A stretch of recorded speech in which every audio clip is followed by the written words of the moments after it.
Nobody knew what was inside that letter. Not for 40 years. Not until the family finally opened it. Memphis, 1971. The spotlight cuts through the darkness of the Ellis Auditorium like a blade. 15,000 people packed into every corner, screaming, crying, reaching toward the stage. Elvis Presley stands center stage in his white jumpsuit, sweat pouring down his face, his voice filling every inch of that massive space. He's in the middle of "Can't Help Falling in Love" when something happens. Something nobody expected. Elvis stops singing. Mid-verse. The band keeps playing for 2, maybe 3 seconds before they realize what's happening. The music dies. 15,000 people fall silent in an instant. A young man in the third row, wearing an army dress uniform, has his face buried in his hands. His shoulders are shaking. He's sobbing. Not the kind of crying you do at a concert. The kind you do when something inside you breaks. Elvis doesn't hesitate. He walks to the edge of the stage, drops to one knee, and reaches out his hand. Security moves to intervene, but Elvis waves them off with a sharp gesture. The soldier looks up, his face wet with tears, his eyes red and hollow. Elvis says something nobody else can hear. The soldier shakes his head. Elvis says it again, firmer this time. Then he does something that makes the entire arena gasp.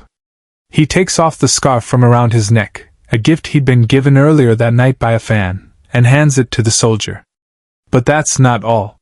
From his pocket, Elvis pulls out a small envelope. White. Sealed. He presses it into the soldier's hand, leans in close, and whispers something directly into his ear. The soldier nods. He clutches the envelope like it's the most valuable thing in the world. Elvis stands, helps the young man to his feet, and only then, only after that moment is complete, does he return to the microphone. "Ladies and gentlemen," Elvis says, his voice rough with emotion, "that young man right there just came back from Vietnam. Let's give him the respect he deserves." The arena erupts. Not with screams this time. With applause. Deep, thunderous, sustained applause. The kind that shakes the walls. But here's the thing. Here's what nobody knew for decades. That letter Elvis handed to the soldier? It was never opened. Not that night. Not the next day. Not for 40 years. Because 3 weeks after that concert, the soldier died in a car accident on a rainy highway outside Nashville. His name was Robert Miller. He was 22 years old. He'd survived 13 months in the jungles of Vietnam, only to die on American soil, 3 miles from his family's home. The letter went into a box with his other belongings. His mother couldn't bring herself to open it.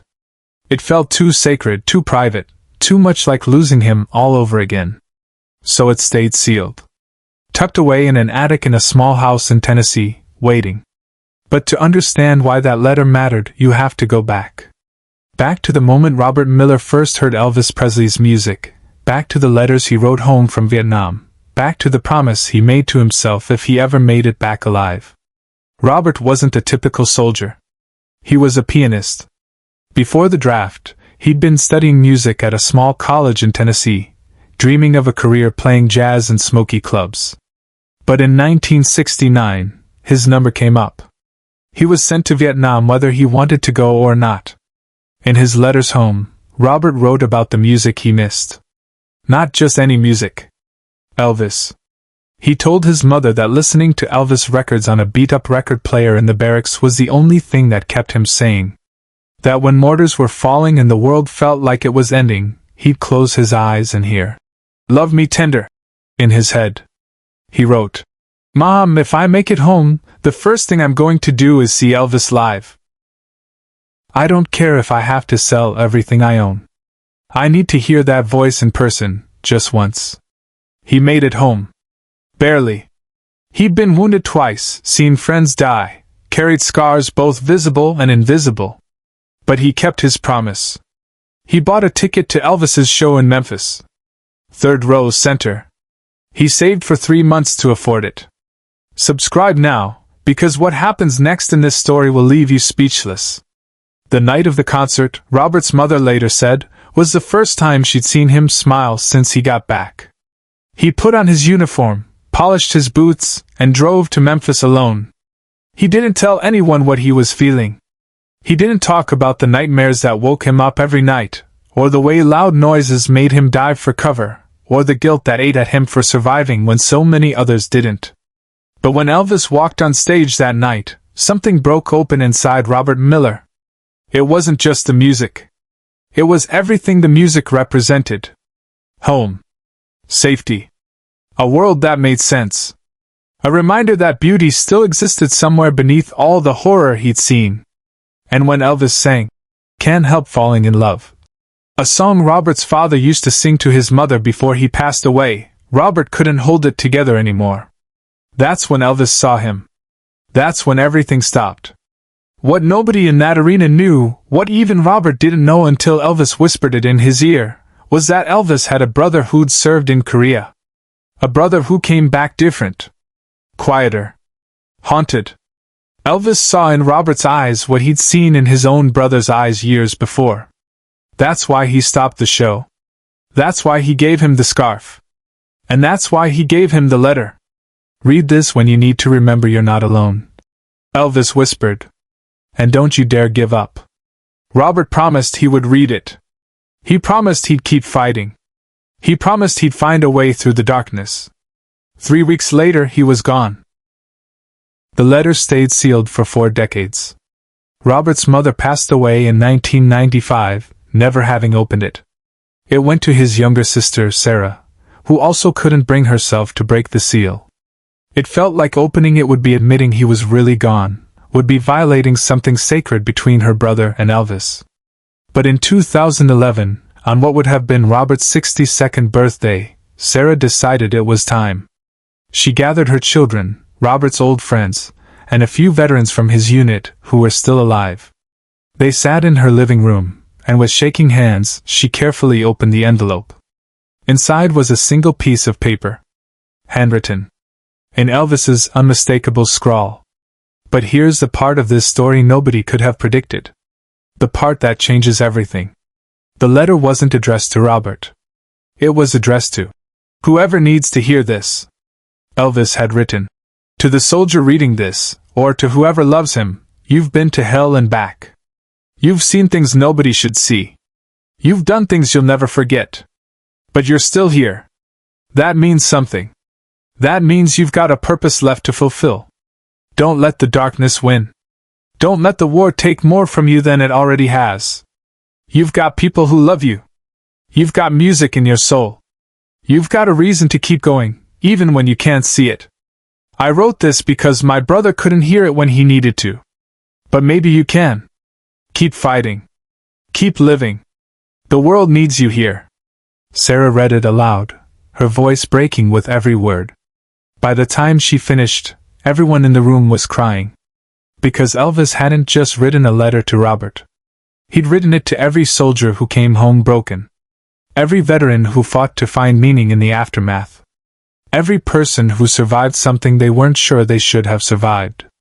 One of Robert's old unit members, a man named Tom who'd served alongside him in Vietnam, spoke up through his tears. Robert talked about that night for 3 weeks straight. He said Elvis looked at him like he mattered. Like he was seen. He was planning to open that letter on his birthday. He wanted to wait to make it special. He never got the chance. But here's what Tom said next, and it's the reason this story matters beyond one soldier and one letter. "After Robert died, I almost didn't make it either. I had the gun in my hand. I was ready. But I remembered what Robert told me about that night, about Elvis stopping everything just to acknowledge his pain. And I thought, if somebody like Elvis could care that much about one random soldier in a crowd, maybe I mattered too. Maybe it was worth sticking around to find out." Tom lived. He became a counselor for veterans with PTSD. He spent 40 years helping soldiers who came home broken, just like Robert, just like himself. He never knew what was in the letter, but the story of Elvis giving it was enough to keep him alive. Share this story and subscribe, because this legacy deserves to be remembered. When Sarah finally shared the letter publicly in 2012, it went viral. Veterans organizations across the country started using it in their outreach programs. Families of soldiers who'd taken their own lives found comfort in knowing that even Elvis Presley, the king himself, understood that kind of pain. That he tried, in his own way, to fight it. The scarf Elvis gave Robert that night? His mother had kept it in a frame above her bed until the day she died. After Sarah inherited it, she donated it to a military museum in Tennessee, where it hangs next to the letter. Thousands of veterans visit it every year. Some leave letters of their own. Some just stand there and cry. Some say it saved their lives. There's a veteran named James who visits that museum every year on the anniversary of his best friend's death. He lost 3 men in his unit in Afghanistan. He came home with survivor's guilt so heavy he could barely breathe. He told the museum curator that reading Elvis's letter gave him permission to forgive himself. If the king of rock and roll knew that soldiers carry darkness home with them, and he didn't judge it, maybe I don't have to judge myself so harshly either, James said. He now runs a support group for combat veterans in his hometown. He keeps a copy of Elvis's letter in his wallet. He's read it to over 200 soldiers who were considering ending their lives. That's the ripple effect of one moment. One letter. One decision to stop and see someone's pain instead of looking away. Elvis never spoke publicly about that night. He never used it for publicity, never mentioned it in interviews. Because it wasn't about him. It was about Robert. It was about every soldier who needed to know somebody saw them, somebody cared, somebody understood. Elvis Presley died in 1977, 6 years after that concert. He never knew what happened to Robert Miller. He never knew the letter wouldn't be opened for 40 years. He never knew how many lives it would touch. But maybe that's the point. Maybe the most powerful acts of kindness are the ones we never see the results of. The ones we do simply because they're right, because somebody's hurting, because we have the power to reach out, and we choose to use it. Robert Miller's story didn't end the night he died. It didn't even end when the letter was finally opened. It lives on every time a veteran reads those words and decides to keep fighting. Every time someone who feels invisible remembers that they matter. Every time pain is acknowledged instead of ignored. Elvis stopped the show that night because he saw something nobody else was seeing. He gave a letter to a soldier who would never read it, but whose story would echo across decades. He did it without cameras, without fanfare, without expectation of recognition. That's not just celebrity kindness. That's not performative compassion. That's humanity at its most raw and real. That's what happens when someone with power chooses to see the powerless. When someone with a voice chooses to amplify the voiceless. The legacy Elvis left wasn't just his music, though his music changed the world. It wasn't just his performances, though he revolutionized entertainment. It was moments like this. Quiet moments. Private moments. Moments where he stopped being Elvis Presley the icon, and became Elvis Presley the human being who understood pain because he'd felt it too. If you've ever felt invisible, if you've ever fought battles nobody else could see, if you've ever wondered if anyone would notice if you disappeared, remember this.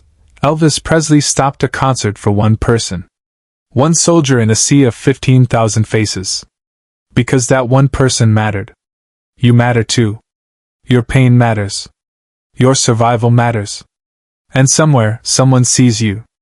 Even when you think nobody does. That's the message of the letter. That's the legacy of that night. That's why, 40 years later, it still means something. Robert Miller never got to read his letter. But millions of others have. And for some of them, it's the reason they're still here. That's worth remembering. That's worth sharing. That's worth carrying forward. Subscribe and share this story. Let it reach someone who needs to hear it today. The letter is still there, in that museum in Tennessee. Preserved behind glass. Carrying a message that transcends time. Elvis stopped the show for one soldier. One moment. One letter. And 40 years later, it's still saving lives.